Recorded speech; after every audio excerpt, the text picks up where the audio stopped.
I am with the directors of Novocaine, Dan and Robert. The movie is so top great. Of the world. We feel really good. Thank you. Thank you. I heard you are friends in real life, that you also have like good chemistry. How can we reflect that in the movie? Like, what makes it special of your friendship? Yeah, Bobby and I, we were randomly assigned roommates our freshman year at NYU, and so we became best friends before we ever started working together. We're both, I'd say, generally optimistic, pretty happy people, and so we always try to infuse that joy into our movies as much as we can, especially with something like Novocaine. You know, we wanted to make this movie this very earnest and joyful thrill ride that would be fun to watch in a theater with a group of people. It definitely is. How do you balance the suspense and comedy? Because we are laughing in moments that I'm like, how can they put a joke in that moment? It's so perfect. How do you balance You that? know, Like, honestly, that was out of necessity. There's so much brutal violence in this. It's kind of, it's gory at times, and yet it's fun. You know, he can't feel the pain. You're allowed, I think, to crack a couple more jokes in there. If he was reacting like a normal person would, you know, if he breaks a bone and was like, oh my God, it was on the, like, I think that movie would be really hard to watch. But because he can't feel it, it allows you space to have there be humor there. And then that humor lets the gore not be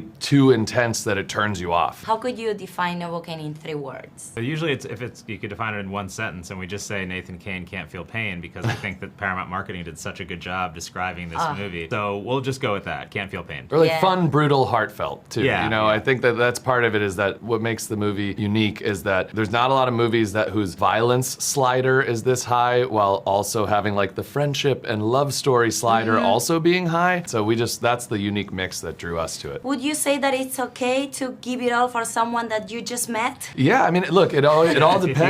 If you love them, if the Yeah. love is real, you know, that was something that we really worked to establish in this movie, that Nate, his life was changed by Sherry, you know? He went from a gray existence to a Technicolor one. Yeah, because he's not it's not like he's this regular guy who's had, you know, 3 or 4 long-term relationships in his life. Or so. This is somebody whose condition has made it so that he has to live a kind of hermetic lifestyle and never even thought that he would find somebody that would love him. And so even though it is just that one night that they spend together, you know, the fact that his life all of a sudden becomes bright and colorful, that's enough to make him want to fight for her and save her life. Thank you so much. If you're planning to make the second part or any other movie, I am an actress. This is my please. sticker. Of course. Here's Okay, my amazing. headshot. Thank you. Just hit me up. It will be a pleasure. I'm good with Absolutely. jokes. Okay, also. great. Good. That's amazing. Thank you so much. Thank I'm you. the best This with the was For movie. great. sure. Thanks a lot. Absolutely. Great to meet you. Thank you.